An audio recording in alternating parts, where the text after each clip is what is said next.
is recording. Oh, perfect. I just saw it turn on. Okay. Yes, so recording. Perfect. So my name is Jeff Geipel. I'm with the Mining Trade Value Initiative of Engineers Without Borders, and we work in partnership with the World Bank Extractives practice to manage their local content community practice. I guess they're now called the Extractives-led Local Economic Diversification Community Practice. So this is one of our webinars we try to hold about once every month or so, or every 6 weeks at the current pace, to kind of connect practitioners and experts, academics, and government personnel to best practices in the local procurement and extractive-led diversification world. So we have a really exciting webinar today because we tend to get into sort of a lot of theory about we all know local procurement is good, but the practical steps to make it happen are often a little bit fuzzy, and so buyer-supplier portals are a really key strategy to make local procurement happen. So really thrilled to have Rupert and Somine from Kaiser EDP, who have been doing a lot of research on supplier portals, to talk about best practices in supplier portals. And then we have two supplier portal types being profiled, OMX, who is based here in Toronto, and Invest in Africa, which is in London, but has some portals in Ghana and Kenya who have extractive clients in there. So maybe just really quickly before we hand it over to Rupert, just so everybody knows, you would have got a newsletter last night about the community practice. There is a transition going on right now with the platform from Jive to an Adobe-based platform. So just so that everybody knows, there are going to be a few hiccups in the first couple of weeks. So if you log into the community practice and find things are a bit amiss, that's the cause. But they'll all be sorted soon. The newsletter will continue though as if nothing has changed. Even if there's trouble posting content, we'll still be posting all the content ourselves and making sure that it goes at the end of the month. And then in addition, we'll be looking at scheduling a few new webinars in the next few months. We'll be in touch with more on that soon. So I think with that, I will hand it over to Rupert and Somine from Kaiser EDP to introduce the topic today.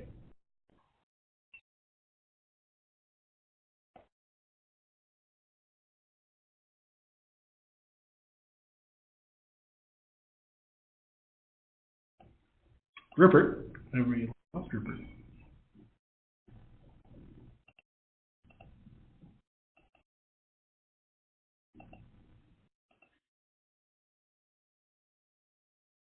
It looks like Rupert's just getting the slide set up.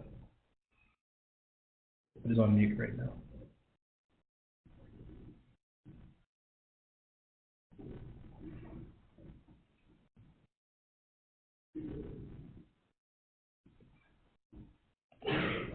There we go. Can you hear me now? Yes, we can, Rupert. Super. So I shared the screens and then I lost all the buttons to press, so that's why I couldn't unmute myself. But all right. Thank you, Jeff, for the introduction. We've got a very brief presentation. We've got 6 slides for you. The idea is to focus on the discussion. So I don't want to give a particularly long presentation. I'm just trying to work out now how to get some. Can you see the presentation? Yeah. How's that? Can everyone see the presentation? Yes. Yes. Super. Yes. Okay. Yep. Great. Okay. I'll see if I can still. I'm trying to work out how to operate the page. Right. I think I can do that. Okay. So maybe I'll just do a very quick introduction to me and the rest of the team, and I'm not going to spend a lot of time talking about Kaiser, but for those who don't know about us, Kaiser EDP is an economic development consulting firm. We do a broad amount of work in economic development, but particularly relevant. It just so happens for the last about 10 years we've been focusing quite heavily on local content, particularly in the extractive sector, and particularly within local content on local procurement. So it's been a big feature of our work over the last 10 years, from helping with sort of policy and regulation through to identifying opportunities. And in particular, one of the reasons we had this idea to do a webinar around this when I chatted to Jeff in Indaba earlier this year is we spent the last 6 months helping the Guinean government design and implement a initially mining focused and then more broadly focused buyer-supplier portal. So we thought it would be a good idea to have quite a focused discussion on what makes these things successful. And that's why we raised those 2 questions, which I'll speak about in a minute. We wanted to really understand what makes the ones that are successful and how in particular can they be sustainable. So one of the things I wanted to do throughout, maybe when me and Somine and I are going to share this presentation, and then as Jeff mentioned, William from ADP and John from OMX are going to talk. It'd be great if the people on this call can use the chat function to maybe just put a couple of points in there, so we know who we're talking to. So if you could put something in there in terms of either the actual organization or the nature of the organization you work for and why you're on this call, so then we can focus the discussion a little bit on some of those questions. And Michelle, who's sitting next to me, is going to try and pull out some of those points. So just throw in anything in terms of things you'd like to cover, including any particular questions that you have about either my presentation or the later presentations. Okay, so let me get going quite quickly. The first slide here basically reminds you the 2 questions we want us to focus on. Firstly, when you think about these sorts of portals, what is the optimum, what is the best scope and functionality of these things? And I'm going to give you a few examples of ones around the world, and obviously APP and OMX will talk specifically about their ones. So, what should they do? What should how should they actually function? What particular sort of aspects should they have? And then the second question around sustainability. I think it's fair to say that a lot of these portals have been popping up quite recently over the last few years. There have been a lot of them that have been started, and I think it's fair to say have not been that successful, and some have not been have struggled to reach financial sustainability. So we thought it'd be quite useful to try and understand what some of the principles are that make these portals more financially successful. Okay, and the next slide here. Just to this is really just to lower everyone on the call in a little bit gently in terms of at least what we see as the potential scope and objectives of these portals. And these objectives you see here are actually broadly taken from the objectives that we have for the Guinea portal that we're designing at the moment. But I think generally speaking, you'll find these objectives are in some form in quite a few portals. So I suppose firstly around providing information on buyers and suppliers and on the opportunities. Not all of them include a support entity element. The one in Guinea certainly does. So for suppliers, information on potential support entities.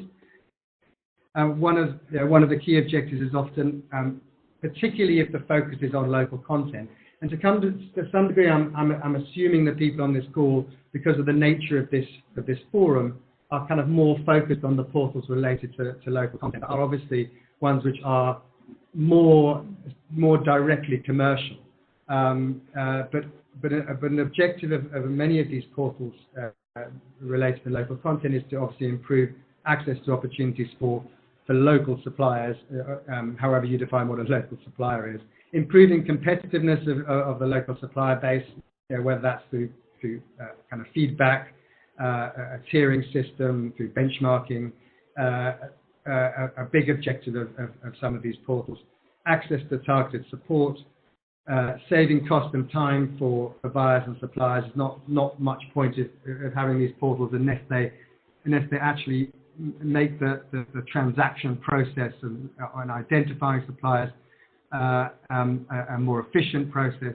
And I suppose ultimately, and a few people said this when we spoke to them of examples around the world, I think including APP, that fundamentally a lot of these portals are around building trust within the supply chain in terms of building established relationships between the buying community and potential suppliers.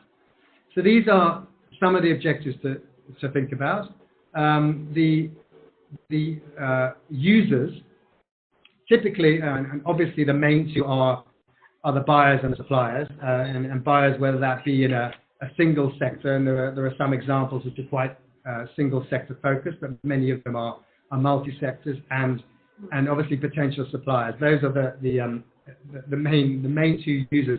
And I think in my experience, we've seen sometimes a little bit of a focus away from those potential users. Sometimes there's a greater focus on some of the other two around the sort of government as a user, in terms of the regulators. And fundamentally, I think it's always important to recognize that these things are basically about bringing buyers and suppliers together. Obviously, the government and the regulators and potential support entities, are critical as well, as potential users. And essentially, at the bottom, again, really the focus of this slide is really to say, when you think about designing and putting together one of these portals, you've really got 5 or 6 different things that you can choose from. The first two probably being the most important, and it strikes us as being critical not to try and do everything with your portal. The ones that seem more successful are the ones that have said we are fundamentally about providing information on suppliers or on the RFQ side, rather than trying to be all things to everybody. But essentially, that if you look at them around the world, it's these 6 main functions that they typically are made up of. The RFQs, obviously the process of advertising a potential bid to suppliers, and the opportunity for suppliers to respond directly into the system. The databases of buyers and suppliers, both on the companies themselves, but obviously on any requirements that those companies might have. And there's a whole lot of functionality that then needs to be decided on in terms of that database, in terms of its ability to search and filter. It's a massive issue in Guinea, for example, the degree of validation that takes place on the supplier information. The transaction side, as we'll show in a minute, not many of them have a strong transactional component, because that's quite complex, but some do. You can actually do part or all of the transaction within the portal. And then the whole area of sort of the competitiveness of the supplier, the feedback, the rating, the tiering.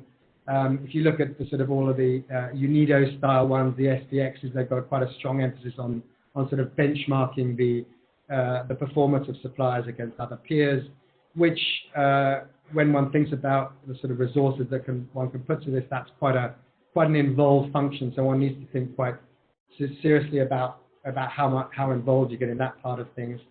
The tracking and reporting, both in terms of the portal itself, but also increasingly governments are saying, well, can we use this portal to actually track the level of local content that's taking place? So it can have a broader reporting and tracking requirement in terms of economic development, and then this idea of support. How can you tie up, identify the needs of suppliers and link that to particular support, whether that's in sort of generic resources that you could find on the portal, or specifically linking it to support organizations. So this is kind of the kind of universe of, as I see it, of how these portals work. And if you're thinking about how to design one, as I said right at the beginning, it's very critical to be absolutely focused on what the users are actually going to want and use, and focus on those things right rather than trying to do each and every one of those. So Somine is now going to take us through a few examples, and then we'll come back and I'll talk a little bit about some of the sustainability principles. Somine. Oh, yeah. Thank you, Rupert. Can everyone hear me? I think yes, you're good. Yes? Yes. Okay, all right. Yeah, as Rupert said, so in the context of the project to help design a portal for Guinea, we researched some of the examples around the world of these portals, buyer-supplier portals. And this slide is kind of just showing you a few of the examples. So it's not all of them, but a few of the portals that we researched and some of the key elements of them. For example, in terms of sectoral focus and the scale reached by the portal. And some of these have been around for quite a while. The UNIDO SPX model, for example, that's a very well-known one. UNIDO has set up portals in quite a few countries, not just in Africa, but also in Latin America or Asia, as part of supporting countries' industrialization strategies and kind of developing linkages between large corporates and subcontractors. So not just with foreign contractors, but also local large corporates. And so that has been going on since the 80s. And we're going to see in the sustainability section that not all of them have been quite successful. And then some of the other examples, as you can see, Côte d'Ivoire, for example, that's one that started as a UNIDO program in 1997, but then they left the program and went on their own. So it's essentially supported by government, but it's also catering to major buyers across multiple sectors. And Cameroon BSTP, that's a much more recent one that was set up in 2012. Also for multiple sectors. And the three at the bottom, these have the particularity of being extractive focused. So SICEP in Chile, that's a very well-known one and one of the most successful ones, which was started by the mining association in the Chilean mining region of Antofagasta. And so it was started for the mining sector, but then it was also used by large industrial buyers later on. In-country development, Oman, that's an oil and gas focused portal. That's also a very recent one. And then Project Connect Australia, that's one that's catering to mining and construction in the Western Australian region. In terms of the scale, as you can see in the column there, so generally you have a few thousand suppliers, basically, anywhere from 3,000 to 5,000, and maybe the Australia one kind of stands out because there are 9,000 members in that portal. But the number of buyers is obviously generally significantly lower than the number of suppliers. It goes from the tens to a few hundreds. Next slide, Rupert. So in terms of the functions, as Rupert mentioned, so there are 6 key functions that a portal can have. And here the legend is quite simple. We've used the star legend. So whenever you see 3 stars, that means that the function is what we consider fully developed in the portal. And obviously when there's 1 star, it means the function is present but not quite well developed. And no star means it's just not part of the function that the portal does. So the core functions basically in all of these portals are going to be the databases and the FQs. So a registry of the buyers and suppliers with varying levels of details in terms of what's included, in terms of whether it's the name, registration numbers, tax IDs, product services that the company can offer, and so on and so on. So it really varies a lot. Some of them are quite detailed in terms of the information that you can find on not just buyers but also suppliers. And then FQ, that's the ability to post project for suppliers to bid on, and this also is generally present in almost all the portals. There's some way that the buyers can advertise their project and that the suppliers can see them and then go on and bid for them, whether it's an EOI or if it's a full FQ. And now the transaction one, however, that's not quite well developed in these portals. It might be just because it's a costly one, but as you can see, for example, in the Unilo SPX, there is an element of transaction, so this is a possibility for some of them, for the suppliers to directly apply for a job on the portal there, or through for a manual process by filling out a form, and then the SPX agent basically will do the matchmaking. In-country development, Oman, that also has a transactional aspect. So basically, the core functions again have the database and their queues. Transaction not very developed, but then some of the later functions, as you can see, reporting, support, and feedback. These are quite more developed in the portals that cater to the extractive industries than the ones that are multi-sector, and that might be just because because of some of the key characteristics that extractive sector has. And I think that's what Rupert was showing down below. Rupert, you can go ahead and show that. So what are the extractive specific issues that will basically have an impact on the functions?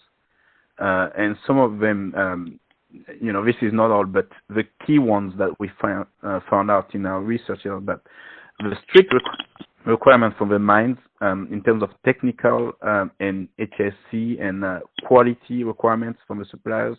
So that is going to have an impact. For example, for these portals that are focused on extractive, you're going to see that the databases have an element of that because the buyers are very focused on the technical capacity of the suppliers and their performance in terms of HSC or quality and certification, etc., etc. The pre-qualification processes are quite involved in the extractive sector, so that also is going to have quite an impact on the functions of the portals. And the supplier relationships, community pressures.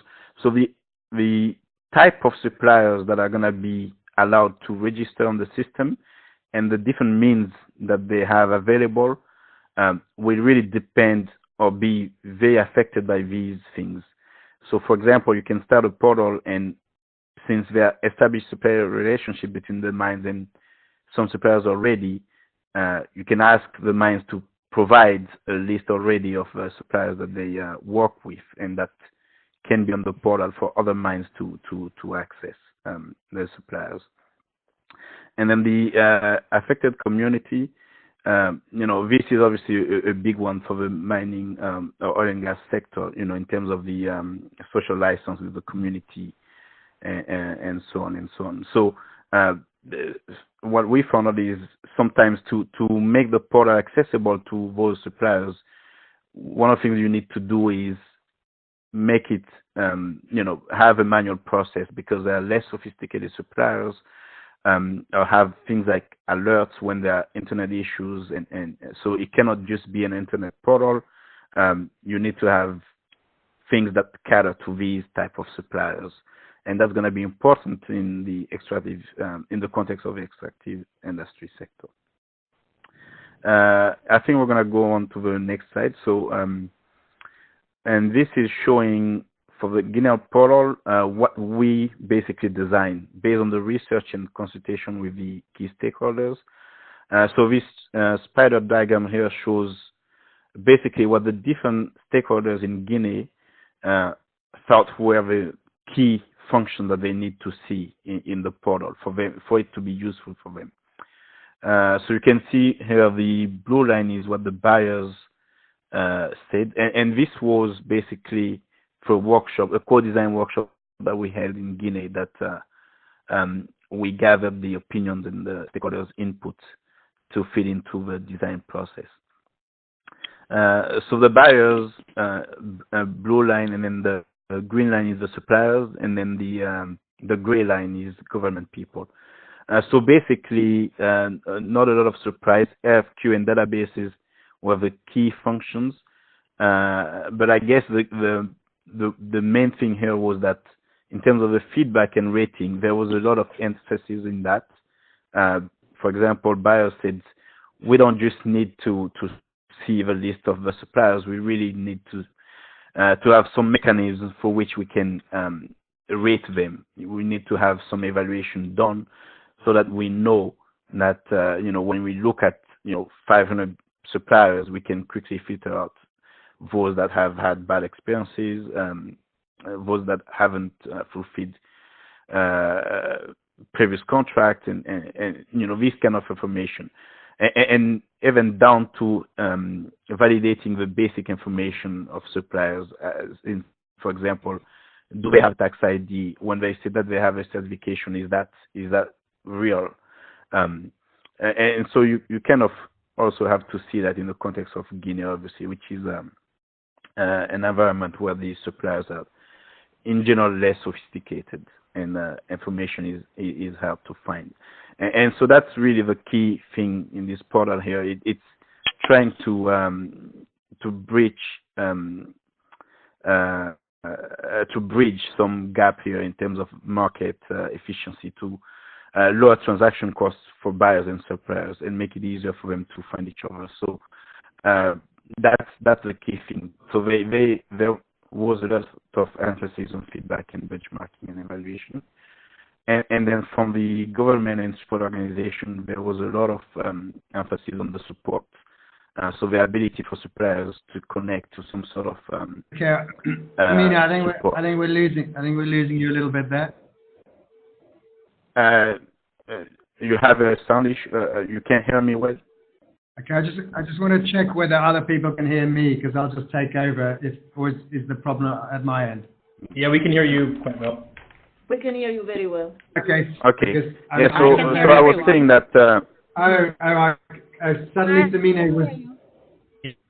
Somine was breaking up. I didn't mean that as a way to speed you up, but I did want to crack on anyway, because I'm conscious I of can time. hear you well. So interestingly, I've seen some of the comments that have come in. The original plan was that this could focus on quite a specific issue of how do you make these portals successful. But interestingly, some of the comments that are coming through are slightly broader, which is saying how can the overall role of these portals fit within the local content strategy, either of a extractive company or within government. So maybe we can focus have a more broader discussion on these portals and how they relate to local content, rather than necessarily the successful operational running of them, which is a lot of what this final slide is about. So I'm going to go through this in 20 seconds, because these are the things that we have found in all the portals around the world that are typically ones that are more financially sustainable.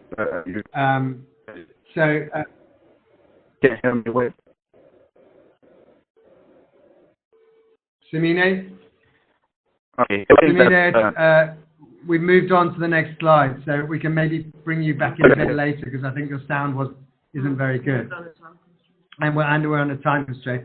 So very, very quickly on this slide, user focused, the portals that go through a process of saying this is exactly what the users want, the sort of co-design process we were talking about earlier. Number two, really focusing on the primary source of income being buyer and supplier fees. Obviously, the grant income, either in the initial stages or ongoing, is great, but the ones that are typically speaking to the needs and whose income comes from the buyers, suppliers are the ones that are stronger. Diversified revenue streams, value-added services, monetizing the kind of the database that you have, consulting, not just having the core fees. A huge one in the ones that seem to be very successful that have started small, both in terms of team and in terms of capex. Don't hire a 10-person team. Start with 1 or 2 people and very small offices and very small IT base before you start getting bigger. If you can get ongoing government support, like in Guinea we have, and in Cameroon, as it says here, in Cote d'Ivoire as well, rent-free buildings, other support, non-financial support as well, whether it be through promotion by government, whether this is a kind of a nationally endorsed portal, that's certainly helpful. Legislation, you get into the whole debate about whether these things should be compulsory or not. Our general view is that they shouldn't be, but legislation can help. Certainly, broader local content legislation can help. I think that's true in OMX's case and in APP's case in Ghana and Kenya as well. And generally independent non-profit entities, but with some sort of oversight from broad stakeholders, seems to be the best model in terms of making these things sustainable. So, okay, that's our presentation very quickly. The idea was just to get some ideas going in terms of how these portals work. And I'm going to hand over then to William. You can take over the sharing of the screen, and then we'll do William and then John, and then we'll open it up to some discussion. Okay, great. Thank you, Rupert. William speaking. Can everybody hear me well? Yes. Yes, I think you're a little bit quiet, but generally I can hear you. Okay, is that any better? Yeah, I think so. Good. Okay. Can you see what I can see, which is our opening slide with our name Invest in Africa on it? Yes. Good. Okay, I'll keep going. So let me give you a short bit of information about what we do and where we do it, and then I'll come on to the points you've raised about scope and sustainability, and in those I'll try to capture as much as possible about unique points that make these platforms successful in our experience, and not that we've got all the answers, but we've certainly learned what we could have done better, and we've done a few things right as well. We try to tackle the gap between the big and the small, in essence, bringing together small local suppliers with larger corporations, and we do that across sectors. A lot of our work is in mining, oil and gas, but we also work with telecoms partners, agriculture partners, brewers, and banks in particular. We do that because the gap, as we see it, is a critical challenge to local content. And that doesn't really depend on how you define it, whether it's job creation, whether it's transfer of knowledge and skills, whether it's maximizing the opportunities for locals to be involved in an industry. They're all trying to get us to the same place, which is more sourcing locally, and with it comes job creation. We run a platform in Ghana and a platform in Kenya, and are hoping to have another one live in a third African market by the end of this year to do exactly that. And on our platform, you can both register as a supplier, creating quite a detailed profile page, much like you might have a LinkedIn page. And then we have teams in Ghana and Kenya, staffed entirely by locals, who validate those details. So we have both the registration and the validation aspect that you've already talked about. And then once validated, those suppliers can access live tenders from multinationals across sectors. They can submit bids to those tenders, or they can just download information about minimum standards associated to those tenders to see whether they are even remotely competitive, and where they may have gaps, where they may not be competitive. They can access training and support and guides, both online guides, but also training forums and sessions that we run in literally in classrooms, but also one-to-one with consultants, etc. And in doing that, we try to bridge the gap. So that's why we put ourselves in the middle of that bridge in the second slide there. And we try to work as much as possible across industry and the private sector to deliver a coordinated initiative. And we are not specific to any one sector, but as I said, a lot of what we do is in oil and gas and extractives, both in the north of Kenya up into Ghana, and then also across Ghana with Tullow Oil, and we do a bit with Shell as well, and other IOCs and other markets. This shows you the area where we think we can have greatest impact with a portal like this. So I've given oil and gas as an example, but not focusing your time and effort on the very technical, high-end, one-off services that tend to be at the feed stage of any oil and gas program, but focusing more on the support services that are needed by not just oil and gas, but other industry.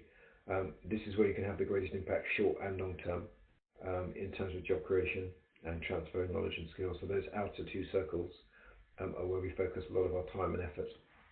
They also tend to correspond to the areas where governments will be looking for progress to be made from international companies and multinationals.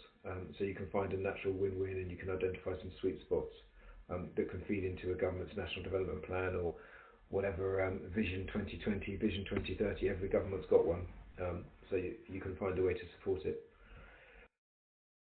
In this one slide summary here, we tried to show how we tried to differentiate our platform from others. We spent quite a while doing a lot of research into what was out there previously. And our offering is by no means perfect, and it's very difficult to offer all of these things. But we think that by being cross-sector, we can offer something unique, because a lot of the goods and services that a mining company needs, actually an oil and gas company needs too, as does energy and infrastructure company, as does often a telecoms company and even a brewing company, particularly when they're on those outer circles that we just saw. So we try to be cross-sector where it makes sense. We validate, as I've already said, because this is largely about building trust, and without the validation, that's going to be difficult. And then we offer suppliers a way to develop and see how they could be more competitive going forward. So it's all very well giving them access to tenders, but if they're a million miles away from winning them, and they don't understand how to get from where they are now to a better place, then actually what you create is frustration and resentment. So a clear supply development plan, and that has to be more than just a bunch of guides that they can download, which we do have, but there needs to be industry-specific training. Does not have to be offered by the platform, but in collaboration with third parties. And then critically, all of this needs to be tracked. And you've touched on some of this already, but more and more we see that the value of our work is in the data that we're generating for both governments, but also for the private sector. Both of them want to be able to sit down in front of each other and have conversations that are informed by data, not just subjective opinion. And this slide here tries to show the journey of a typical supplier that registers with us, and this example was written specifically for a market in West Africa.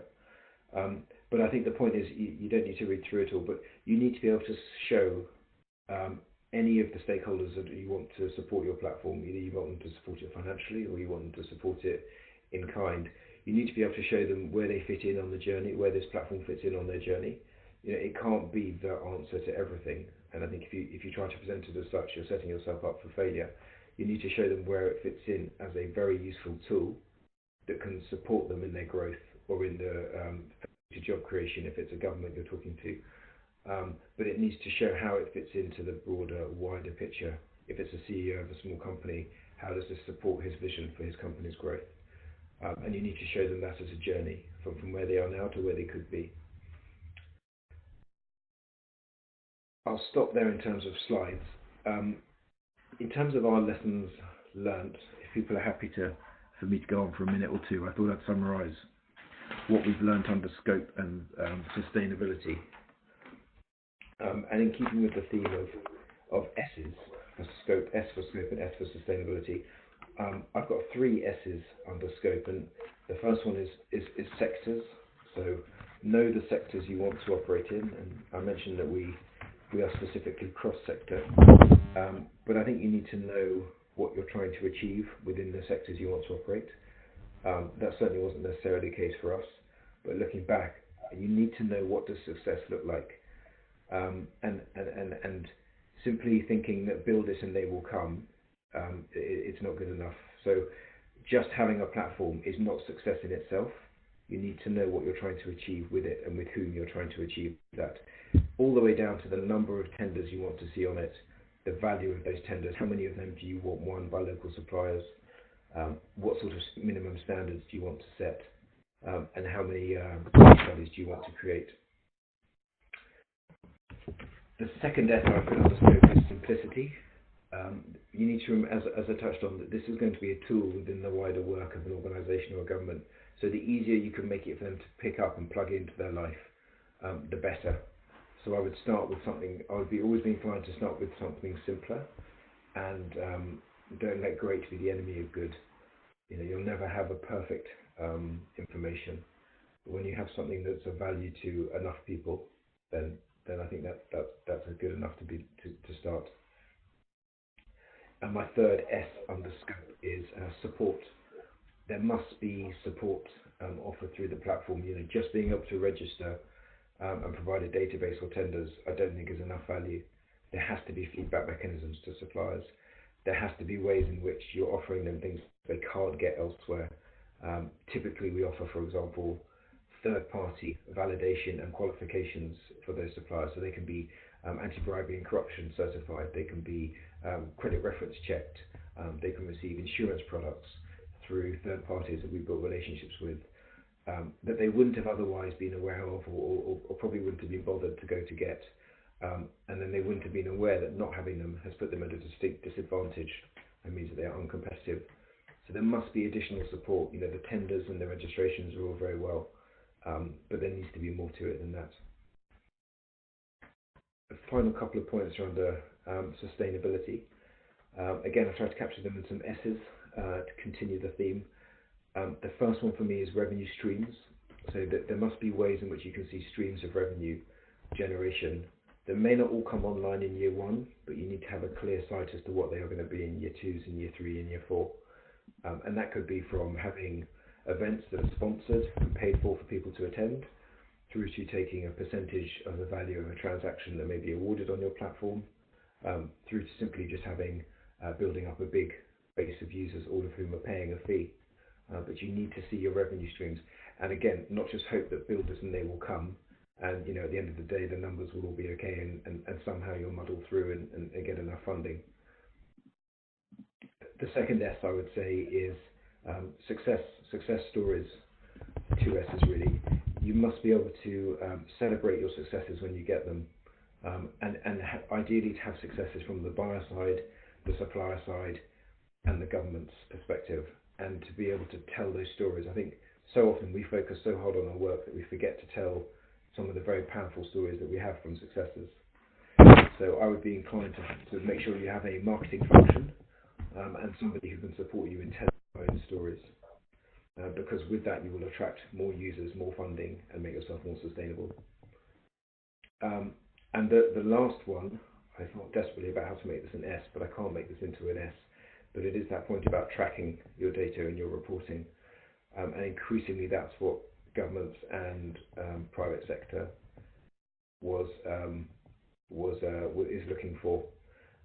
So you must have a way to capture data and comprehensively capture it, and have spoken to your users before you launch the platform to know what sort of data is valuable to them, because then you could even be in a position to sell it back to them, and therefore increase your sustainability.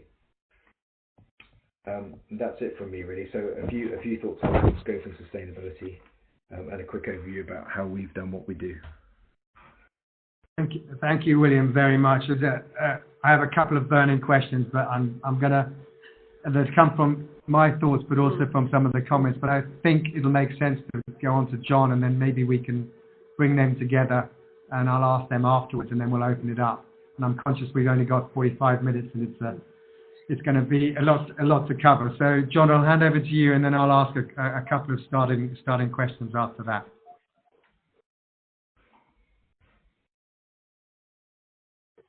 Well, thank you very much. It's actually Nicole Verkindt here. I'm sitting with John. He'll take over in a minute. So we are both with OMX. Thank you very much for having us. We're really happy to be here today on the webinar. And I have to say that there's a lot that the past speakers have said that we can relate to, especially on lessons learned, et cetera. So it's very refreshing to have this audience and their speakers today. So like I said, I will provide an overview of OMX just from the high level. And then John's going to dive into the details of the past 7 years since our founding, all the work he's done in working directly with our technology team, and the evolution that the platform has taken, really driven by our users and the market and their desire to do a lot of the stuff that some of the previous speakers have spoken to. So as an overview of OMX, we were started really end of 2011, so just coming on 7 years. We are a procurement platform that specializes, we always say, in the regulated markets, with mining being one of the key markets, in public sector, so government is a client of ours. We do two main things. The first is procurement, so sending out RFIs, a lot on the supplier discovery, early stages of supplier discovery. aggregating data on the industrial base all around procurement. And the biggest thing, and lots of the other speakers have spoken to this, is measuring the socioeconomic impact, really figuring out how that translates into jobs, social impacts, indirect impacts to the economy, and then rolling up data from multiple tiers lower down in the supply chain and trying to ensure that there's a lot of activity happening lower down the supply chain. A lot of the examples that we, from some of the projects we've worked on, is that there's one major prime contractor, maybe they have a handful of large tier one partners, and then a lot of the small businesses, indigenous businesses, and a lot of the local businesses that we all want to benefit from these projects are living lower down in the supply chain tier. So that's a big differentiator of our platform. The other couple of things where we've taken a slightly different approach is that we see ourselves as a network of networks, meaning that we reach into RFIs from some of the world's largest e-procurement solutions, such as SAP Ariba and Jagger, known as Bravo, the European platform, and a few others. And we have an API and can aggregate and work with other e-procurement solutions, so that I saw a comment there on the board from somebody about suppliers having to fill in update profiles on many different portals. So we're trying to avoid that by leveraging procurement opportunities from various different platforms as well as directly through our platform. We also, well, we are like a LinkedIn, the many-to-many approach. We also aggregate data on suppliers from many different sources online, and we're trying to be that place where all that data is aggregated on the various suppliers that are relevant to our users. So trying to take a bit of we're a newer platform, it's very dynamic, it's built in a new language, and we're really leveraging what we call the network of networks. So I'll turn it over to John, let him dive into it, and thank you very much for having us. Great, thanks, Nicole. So I'm going to walk through sort of our journey and our story, and really kind of focus on our lessons learned in the overall context of the two questions that we're really focusing on here today. So optimum scope and development, and then creating the sort of sustainability on the platform. So really, this is kind of a lessons learned from the OMX perspective, and what we've sort of been through as an organization over the last 7 years. So when we started, we had a very narrow scope. So we started in Canada, and we started looking at the Canadian market, which is a little bit different than some of the markets that we've been talking about so far. And we had a very prescriptive platform. So it looked at federal government spending in Canada, where those federal contracts had legal obligations to source from local Canadian companies. But the way we set up the tracking and the way we set up everything was totally in tune with this one government policy in Canada. But as everyone knows, all of these types of projects, whether they're happening in oil and gas or mining or infrastructure, government spending is lumpy. Sometimes it comes in big chunks. Sometimes there's not a lot going on. So we had this sort of idea around this certain sector, the oil and gas, the energy, defense, as well as the infrastructure sectors. But everything sort of happened in a feast-famine cycle, and in between that government spending, we sort of had these lulls in the activity that was happening on the network. So again, one of the things that we did is we spent a lot of time, especially with all of the suppliers on our platform, and figuring out what was really going to be the most advantageous to them in terms of what they wanted to start seeing on the platform. And so from that, we quickly found out that we really needed to sort of broaden out the scope, go beyond just sort of those government contracts, get into helping companies on the private sector side, whether or not they actually had legal obligations to spend local. It might just be their corporate social responsibility goals that they have inside their corporations, or it might be something like an impact benefit agreement, as they're called in Canada, when dealing with Indigenous communities for oil and gas and mining projects. So we started to broaden out the scope a little bit and realize, if you're a supplier and let's say you're a machine shop, you're going to be able to create parts and different sort of widgets for multiple different types of industries, not just sort of the main industry that we were focused on initially. So we really started to expand the scope of the buyers and expand scope of the projects that we were working on.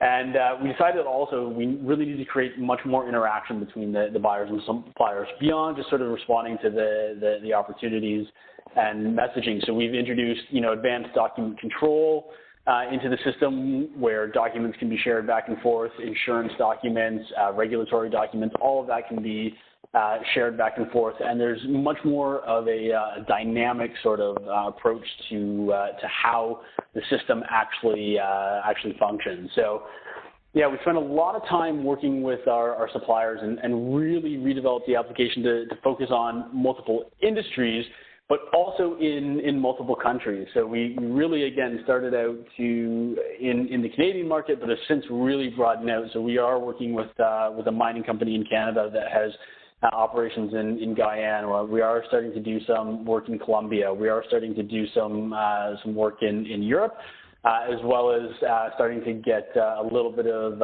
engagement in the Middle East for different oil and gas, as well as defense-based projects where companies have these local obligations. And then the last thing is, as William was talking about, really we developed the system into really sort of full ERP-style tools for the local spend tracking. There's so much data that goes through our platform, whether it's the types of organizations that are looking at specific opportunities, what credentials that they have, where they're located, have they won contracts in the past, all of that sort of information that's sort of flowing through the platform. We really decided that was something that we wanted to leverage, and have really made it so that the buying organizations can do all of that tracking. They can do their local spend analysis, and a lot of the reporting that they have to do can be tracked into the system. And what we did there is we made all of that reporting interactive between the buyers and the suppliers. So if you're a buyer, you can start a project, you can invite the supplier to come onto that project, invite them to write an impact statement for what it's done to their organization, how many jobs they've created or sustained as a result of the contract that they received, as well as if you get into domestic content tracking, what percentage of the product or service is actually of domestic origin. That sort of calculation can be done in the system and shared back and forth sort of in a Google Docs or a SharePoint style of system, where it's really bringing everyone together, both at the outset, the supplier discovery, the tendering process, and then at the tracking level. So in terms of making the platform more sustainable, again, I've sort of touched on it already, but we added value in terms of bringing in multiple tools contained in the platform, from the supplier discovery, the opportunities, the local spend tracking, and we've created a lot of really easy to generate impact graphics and maps, where it's very easy. It's just sort of one click. You can map out where all of your suppliers are, what types of contracts they got, what was the value of that, as well as the dynamics of the supplier. So are they an SME? Is it a women-owned company? Is it a minority-owned company? That sort of thing. We're able to really easily track and display all of that type of information. As well as adding in tools for the government, so bringing on more key stakeholders onto our network, and allowing the governments to see in real time sort of the aggregation of the data and all of the different transactions that are happening in their area. So they can't see specific contracts that are happening, but they can see how many organizations are getting opportunities and how many organizations are responding to those opportunities, and some of the basic details on those opportunities. So how many of them might have, an ISO type certification. That sort of thing is all rolled up and served in real time to the government users that are coming on. And again, as Nicole was saying, we started to bring on more buyers. And in our case, a lot of what we found was, if you're dealing with a large organization, sort of a Barrick Gold or a GE, sort of one of those really top-tier global multinationals, a lot of the suppliers, the local suppliers, can't supply directly to them. So we work with those organizations to bring their major tier ones onto the platform to really give suppliers more opportunities to get involved in the supply chain. So it might not be directly at that tier, that first top-tier prime contractor level, but it might be more at that tier one level where some of the smaller SMEs are able to get involved and really get good contracts that they're able to execute on. So yeah, and just talking a little bit more about the network effect sort of as our last point here, and this is something that we really found has driven value towards our suppliers, is really going out beyond our sort of network of our own buyers and creating almost sort of like an Expedia-like equivalent where, you know, Expedia is not the one travel site, it's pulling information from multiple travel sites. And that's really what we're trying to do with some of the big global companies that we started to partner with. So SAP Ariba, Bravo Solution, RFQ2Go, and others. We really, what we do is pull in all the most relevant opportunities into our opportunity feed, allow our suppliers to view them. They can get a basic sense of the information within the OMX network.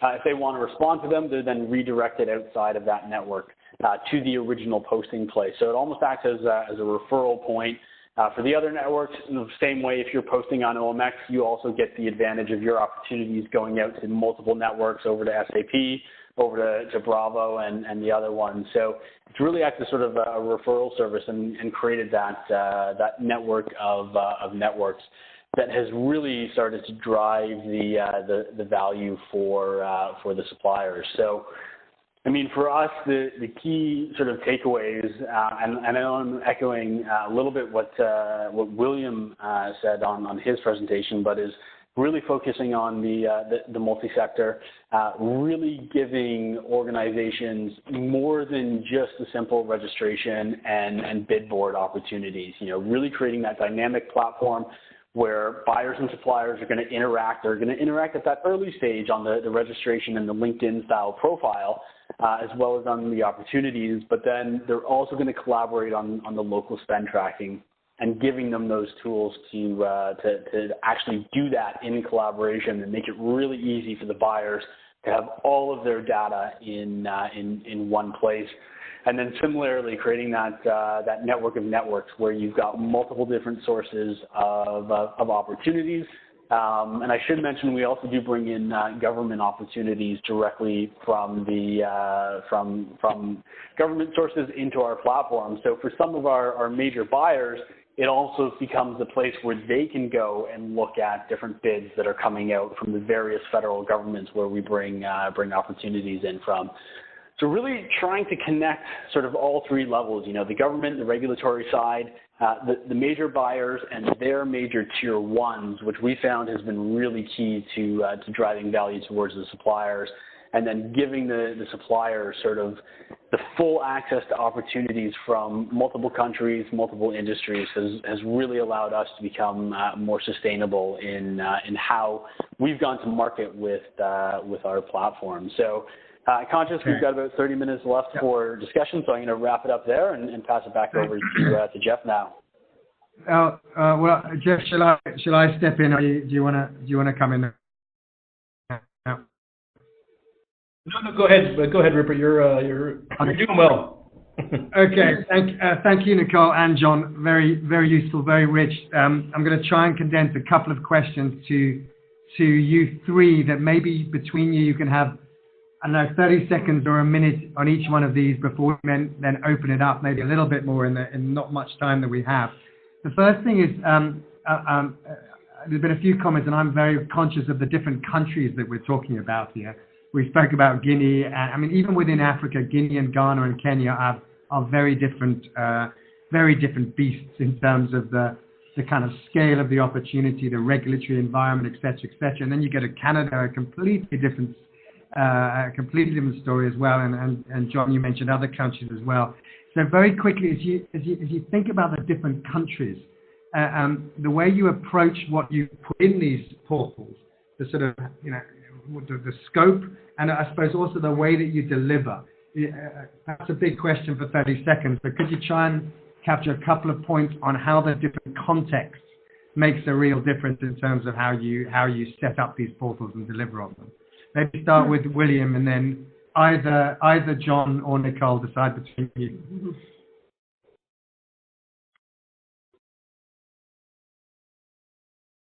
Rupert. Sorry, it's just coming off. Yeah, mute. so Go ahead, John. Why don't you go first? I'll go second.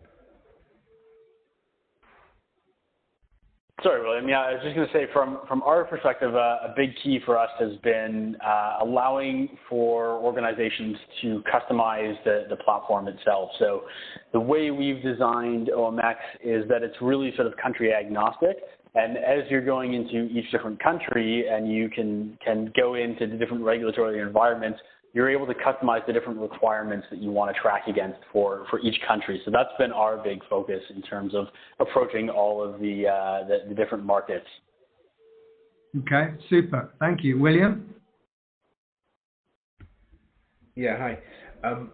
We have a demand-led model, so we tend not to just build a platform and then get out there and sort of market it or try to sell it. We tend to establish a platform only on the request of specific number of users of private sector, sometimes government, but typically private sector, because we think that's where long-term success will lie. So we will build it specifically for the needs of those that are paying for it. To be really blunt.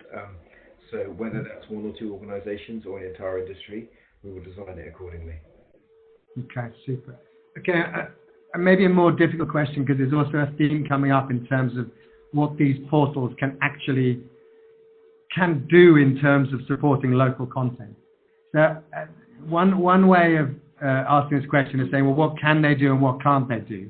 But maybe we could just focus on what they can't do. Because I think what they can do will open up all sorts of the wonderful things that they support. But do you see limitations in terms of what a portal can do in terms of supporting local content? Yes, absolutely.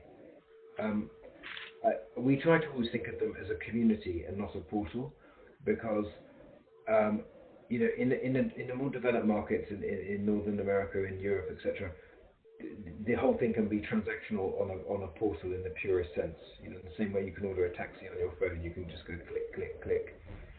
Contracts can be awarded, RFQs submitted, etc.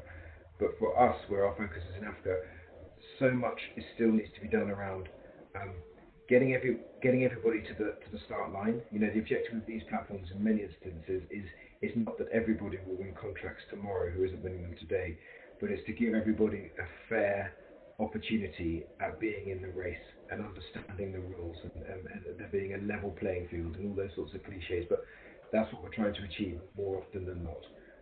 Is for everybody to have the same opportunity to feel like they were actually on the start line, rather than there was a whole world of contracts out there that they can't begin to access, and it all feels like they're excluded and feels like a bit of a setup, and that they were never even invited to sit at that table. And I think that side of these things an element of that can be done online, but a lot of it needs to be done face to face in the sense of a community, and that comes through workshops, seminars, networking events, award ceremonies. We do a lot of themed events where we might theme a gathering around how to access finance, how to submit a tender bid, why does anti-bribery and corruption policy matter, what's the role for health and safety, etc., etc., and bringing people together and allowing them to see the value of the community they've joined and to actually meet one another. So I think a lot of the softer elements of these platforms and speech marks mustn't be underestimated, the power of that side of it. Okay. Nicole, do you have a view on? Yeah. Yep, carry on. I would agree with that. The biggest theme for us, I think, is a lot of our supply side gets really excited and they feel like the platform guarantees them contracts immediately.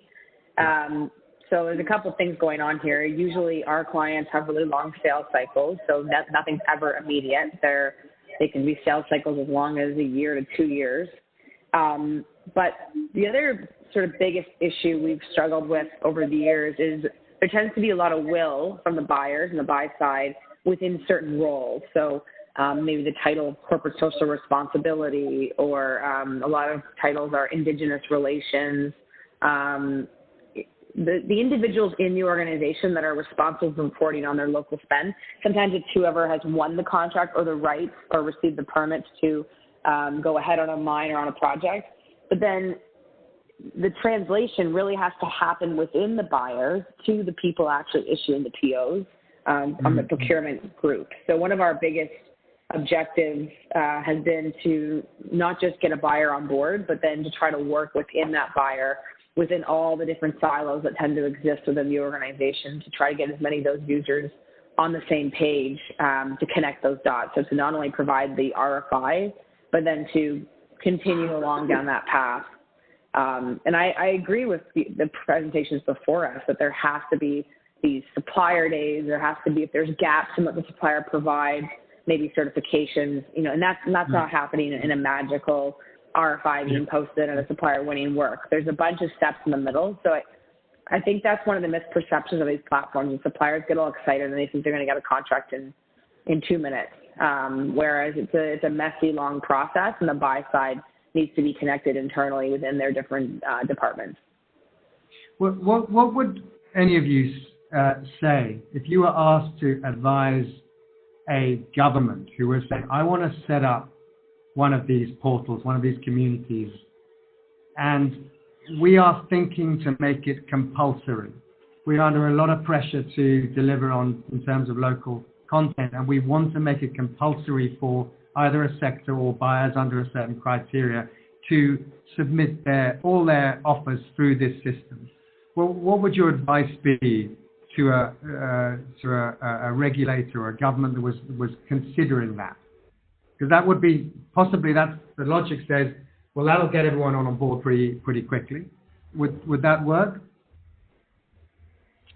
I can start. It's Nicole again from OMX. Okay. I think government should regulate the outcome. So in Canada, with some government contracts, not mine per se, they have a total percentage of local spend that they want to happen in country as a result of that organization coming to the country. And it doesn't all have to be done in that particular project that they received approval to go ahead on. It could be done in their global supply chain. So, and it's all about that math. So they regulate the outcome. They don't regulate how they get there, what portal they use, which supply. Like you see in the Middle East, that they regulate, these 6 suppliers have to be used or worked with. In Canada, they say, you just want a $300 million bid. We want you to do $300 million of work in Canada, new work that you weren't doing before in any of your global projects, not just for the one that we've just awarded you, and just add it all up and provide the appropriate reporting. And, we follow up and have quarterly reviews, that sort of thing. So it's more about regulating the outcome. Okay, I totally agree with that, if I'm allowed to agree in this position. William, what do you think, Colin? How would you advise someone on this? Well, our experience is clearly from our name, Invest in Africa, our experience in Africa, where governments do tend to lean more towards that starting point. I think in developed markets, you're sort of guaranteed some outcome to regulate, whereas they're nervous there won't be any outcome if they don't force people to join. I would ask, why are you considering making them obligatory? And if the answer is that we don't trust them to join voluntarily, then you're probably starting from the wrong place anyway, because compelling somebody to do something is hardly going to build the trust that you need. So anyone can join something. We all join gyms that we never use. So forcing somebody to join something doesn't mean they're then going to use it. They can find ways around it. So I think you're starting from the wrong place if you're forcing them, and then particularly if that force is because of a lack of trust. You need to start from a position of trust and informed collaboration, and then you can co-design it together, and then the government can step back knowing that the private sector will use it because it's in their best interest.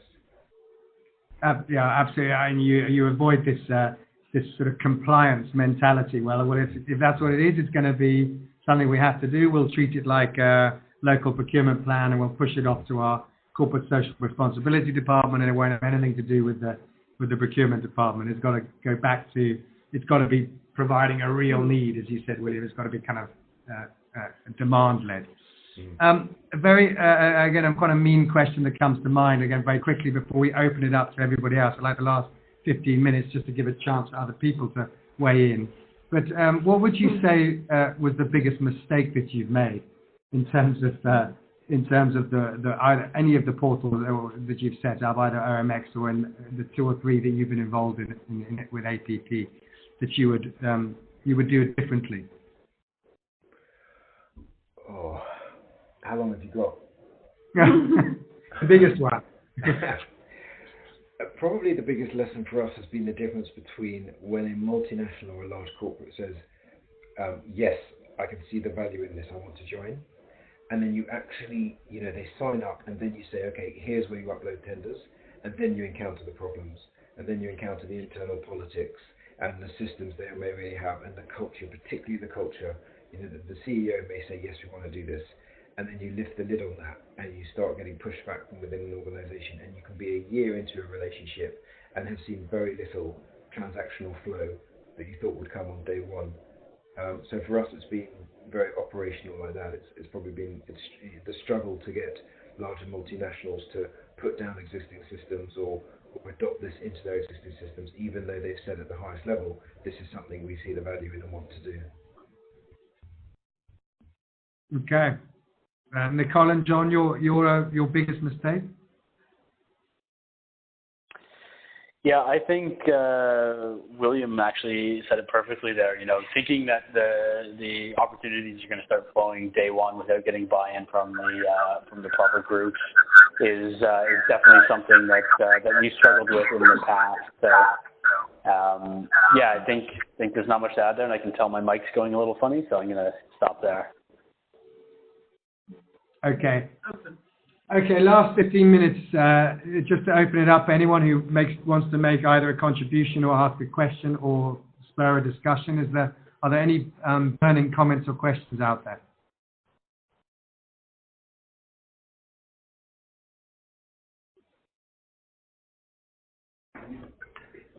You may need to unmute yourself, by the way.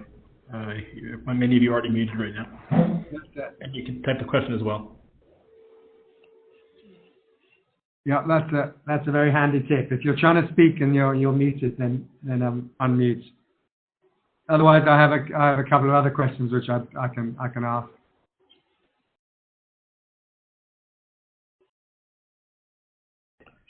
Rupert, there should be. Are there not some questions in the chat? Maybe.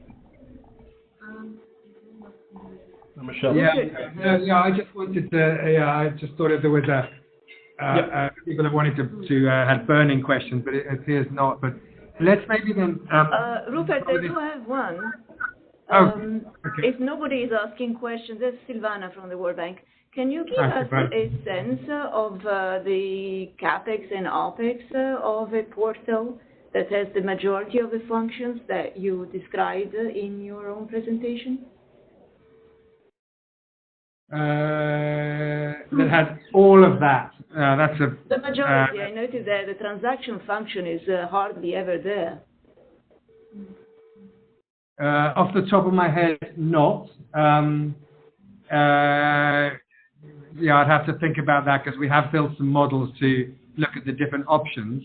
And probably William, you can comment on this as well. But some of the operational costs, we're looking at a range of around $100,000 to $200,000 a year, something in that order for a sort of a system that's reached maybe third or fourth year when it's in a kind of steady state. And that's a big range, and that's assuming a lot of the CapEx is very low, i.e. very low on office costs, maximum 5 or 6 people, that maybe even the higher end would be, that would push at least the higher end. And I'm talking also in a kind of, in a West African environment more than a Canadian environment where you'd probably be looking at a multiple of that. That sort of region for a small one, I imagine OMX, looking just at the fee structure of OMX, and in the Canadian environment that would be significantly larger. But I don't know if William, Nicole, or John, whether you're happy to share very broad numbers, but it's quite easy to start spending a lot of money, but you can do quite a lot with just with primarily the people.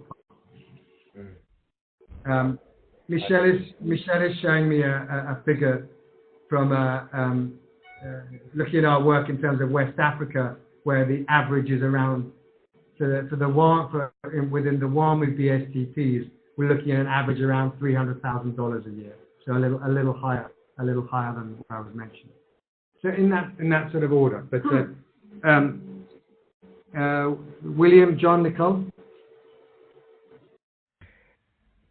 Yeah, hi, Rupert. It's William speaking. Yeah, for your OPEX number, I'd agree with what you said. Anywhere between 100 and 200. Initially, it can definitely be near the 100 mark, and then over time, as you grow, you're going to start to get more towards 200. And this is again with the West Africa context, or certainly in our experience, of Sub-Saharan Africa context. And then on your OPEX, it's really hard to say because it's kind of how much does a house cost to build, and it depends if you want a garage and swimming pool and 3 floors or 2 floors, and but I'd be amazed if you could create something that would be sustainable and of value to users for less than $150,000, $200,000. Those sorts of regions, I imagine, is what you need to be looking at, and upwards of 250. You can build something, you can build something that's basically going to be a glorified Excel sheet that will capture data for $15,000, $20,000, $30,000, but that won't give you the sustainability. Users won't pay for it over the long term, and it will fade out quite quickly. So if you want to build something that has most of the functionality that Rupert showed, I'd be thinking in those sorts of regions, $200,000+, and then there's going to be annual maintenance costs of certainly tens of thousands every year. OMX, are those numbers small for what you're dealing with? Yes, Nicole here. Those numbers are really small compared to what we would have spent building our platform, or what we continue to spend updating everything. But the real expense, the technology itself is expensive to build, and we've spent many millions, probably $5 million at this point. But a big part of the cost is all the ongoing, some of the lessons learned that we've discussed about getting in front of the buy side and working with multiple departments, and just all the people that it takes to ensure all of that runs smoothly. So, and let's be clear, the cost I'm talking about is not for one portal for one particular country or issue or one stand-up project. It's really the whole platform that for nothing, no extra cost, you can use it in another country and upload data. So just to put, to frame that around what that really means. But the answer to that question can be, to William's point, you can build a glorified Excel sheet to endless and unlimited amounts of numbers. Okay. Are you going to share any numbers? Just that was it close to 5 million? Is that? Yeah, we've spent over that in the last 7 years for sure. Yeah, and this raises another interesting question, and an angle I'm particularly interested in is when countries want to set these things up, there's often a tendency to say, well, this is about local content, so we want a local solution. Even when it comes to building the system itself, obviously the staff. Now, do you again have any advice in terms of whether you build a system from scratch, or do you try and get an existing system and tailor it? In some of our experience, there's been a tendency to want to build from scratch. But is that a sensible approach to create a tailored offering, or can you use existing solutions? Our approach would never be to build something from scratch. That just sounds really crazy. You could absolutely, you should be leveraging platforms that already exist, and then adding some of your own customization and leveraging data that already exists, leveraging other networks that already exist to maximize the reach on the sell side and the buy side. And just to maintain the data, if you go and build something on your own, you're now just opening this huge can of worms. So, our approach would always be to not build something from scratch. Okay, and does that even apply when you initially set up OMX in the first place? Well, we weren't building one portal for one use case when we built OMX. It was really to aggregate. Yeah, exactly. We didn't even when we started building up the data, we aggregated data from all sorts of different platforms, and we reached into other platforms for their procurement opportunities. So that's a good point. Even when we built OMAX, we didn't really build it from scratch the way the sort of older school mentality is about a standalone portal that lives on its own and doesn't interact with other platforms or networks. Okay, and William, what was your story in terms of how APP, kind of the system originated and how it was different in different countries? We've done both, so I can be totally hypocritical here.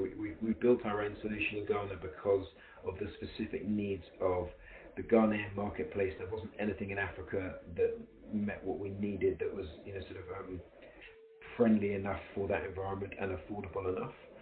And also there was a lot of political pressure for the solution to come locally. Having been through that experience, and then in Kenya we did the opposite. We didn't build it from scratch. We took 3 existing products, white label products. We branded them our own. We integrated them, tweaked them so that they talked to one another, and as a user you have a seamless experience. And that has given us a much better product. And we are actually now switching the Ghana platform to become the Kenya platform. So we will drop away the local platform that we built with our own technology. But I think, to what Nicole was saying, it's not about building, anybody can build a house. It's about running and looking after and maintaining that house and keeping it working and clean and keeping, people happy within the house. And it's the maintenance side that's much more demanding, and building the community over time and giving those value-add services we talked about before. And that becomes a like a lynch around somebody's neck if all they focus on is the build, and then they haven't actually got any resources or capability or budget to grow and maintain it. Okay. Hey, Rupert, this is Gosha. Hello. Hi, Gosha. Hi. Hi, everyone. I'm Gosha Novakovska from the IFC. On this question of sort of having the platform be more universal, I guess one thing we often talk about is this desire or aspiration to make local content initiatives more regional focused as opposed to just purely on one particular country.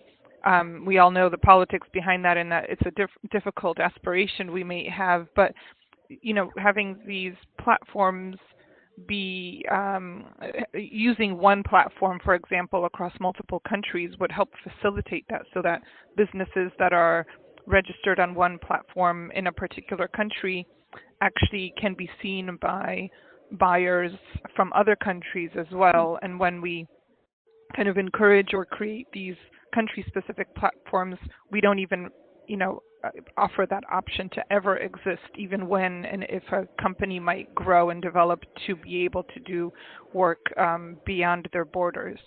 I don't know if anyone's had experience in that ever happening, that the sort of businesses or suppliers on a platform actually go beyond their, kind of initial country borders. That's an excellent question, Gosha. And I think you mentioned some of the politics behind probably some of the reasons why it doesn't happen so much. I can't off the top of my head think of an example. I can think of 5 reasons why they don't happen, and I don't think that's your question. But William, what happens when another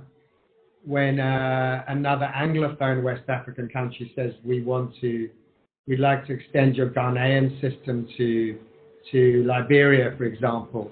Would you build would you set up a different one in Liberia? Would there be an opportunity to look at the West African, regional opportunity as ECOWAS would say, we're trying to look at these regional opportunities, so shouldn't the portals then be facilitating that, as Gosha is saying as well? How would you approach that? Yes, we are now, our approach from now on, and there's a new one that we're building, there's a new market that we are opening in West Africa later this year, Francophone Africa. It's our first Francophone market, and we are going to be using the existing platform and extending it into it, and that's certainly our. But is it going to be country focused using the existing platform? Is the platform itself going to have a borderlessness There will be a borderlessness to it at some point, maybe not on day one, because this is very closely aligned with a specific industry and government needs. But we have built it in a way that there will be a borderlessness from it when it's right, when there's enough users. So that when you join our platform, it's like joining Facebook. It doesn't matter if you're in Australia or New York or London, you are joining one Facebook, and that is where we are trying to get to with ours. Because then you can have suppliers, as you were saying, Gosha, you can have suppliers who start to not only supply their domestic market, but could also win international opportunities too. So if you don't make that possible, it's never going to happen. Can you register as a non-Ghanaian registered business on APP Ghana? I noticed, for example, on SciSet in Antofagasta in Chile, you can register as a foreign supplier, even though the primary focus is around local content. So, is there any one of your system where, as a foreign company, you can, or a regional company, which is more to Gosha's point, you can register? Yes, you can register as an international supplier, and then with that you can have visibility of tenders that are not just limited to one geography. Okay, Nicole and John, on that point, I don't want to bring up the huge geopolitics within North America at the moment, but between Canada and the US, for example, how does your system speak to that? And Rupert, maybe just because it's 11 o'clock, so maybe this will be the final okay. Q&A there. Yeah, I mean, for us, again, we're pretty country agnostic. So we've got suppliers from across Canada, suppliers from across the U.S., down in South America. We've got suppliers in Europe and Australia and Malaysia, South Korea as well. So we've really sort of taken a country agnostic approach with how we've built OMX. And allow buyers and suppliers from different countries, interact with each other and really sort of customize the tools on the local content tracking side, again, to be customizable by country. So we've kind of taken the one sort of network approach across the entire platform. I'll just jump in quick here too. The other thing we focus on is when a supplier sets up their profile, they set up their location or locations. Often there's multiple locations. And then when they establish products or respond to RFIs, they actually indicate their country, the amount of local content they have in that specific product. So a lot of suppliers will have locations in Andy, is that everybody, or is it just the cutting out on John's side? I'm not sure. Okay, Hello? We lost the last bit of that, Nicole, but I think that we got the gist of it. Okay, it's about country local content in the actual product. In the actual country, not based on where you're located, but the actual amount of content within individual countries. Well, okay, Jeff, do you want to say a few words in closing? Just on my side, it's been extremely interesting and useful. I'd love to spend more time talking about these things. Yeah, I'm trying to. I'm wondering if the Jeff, do you want to close? If it's the host itself which is slowing down. But we'll go off and do other things.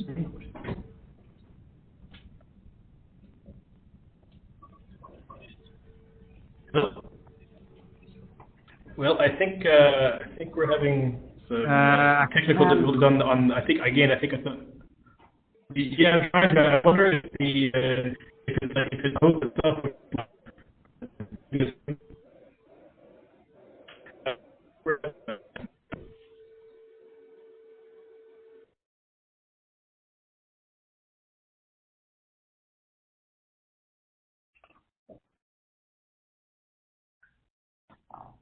Hi everybody, can everybody hear me? Yeah, no, Jeff, we couldn't, but we can now. But I was just about to close on your behalf, but maybe you can, as you're back. Yeah, okay. So no, I'll just close. I think there was a bit of a delay on the host there somehow. Though.